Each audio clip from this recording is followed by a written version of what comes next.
We all know how the story goes. A long-running series gains massive popularity, but as the story reaches a climax, it struggles to stay relevant. Oh wait, that's the Marvel Cinematic Universe. But could the same fate now be awaiting Final Fantasy XIV and its latest expansion, Dawntrail? Before we get started, we need to quickly address the elephant in the room regarding some of the controversy surrounding the game, since some people have been finding issues with how it handles representation. However, I'm happy to report that the game does an excellent job representing minorities because of this guy. And yes, it's exactly for the reason you are thinking. It's because he speaks with an Icelandic accent, making this the first Final Fantasy game to ever be narrated by someone from Iceland. That's why I'm going to be doing this entire review in the Icelandic accent to celebrate. But who am I? I'm Nökkvi from Birds of Play, and if you like Final Fantasy, you should definitely subscribe to the channel. If you like Final Fantasy XIV, I can especially recommend our complete story videos, because let's face it, it's hard to keep track of it all at this point after more than a decade of content and so many hours spent playing.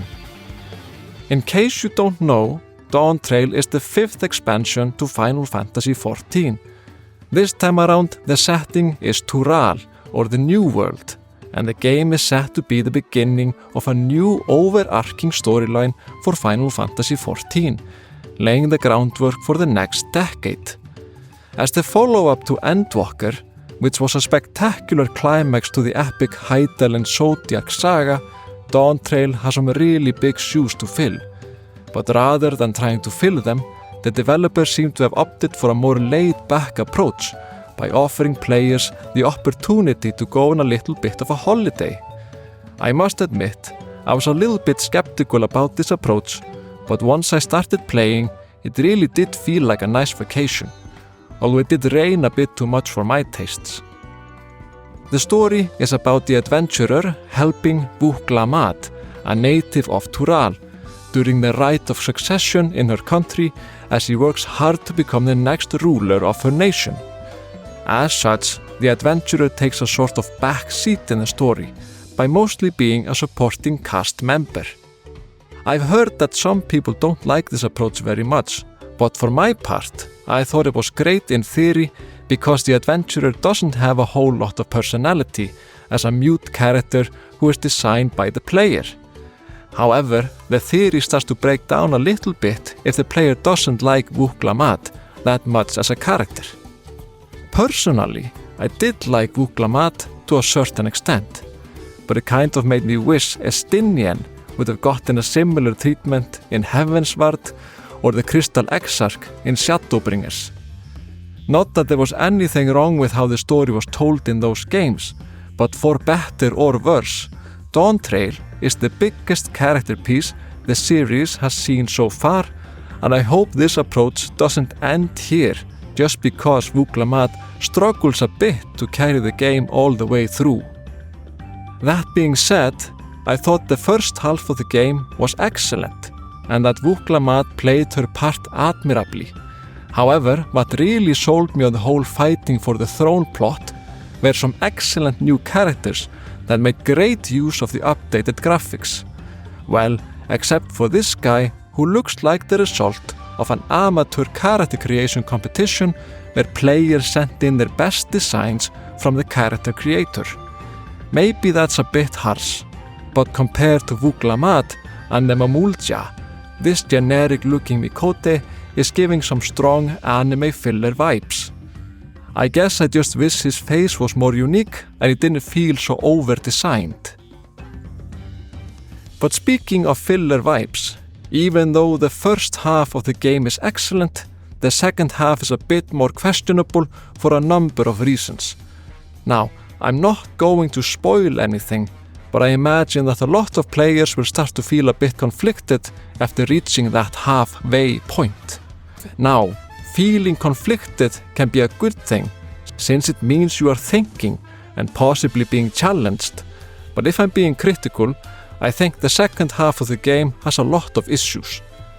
For one thing, It heavily incorporates elements from another Final Fantasy game, but it didn't really feel all that meaningful or clever.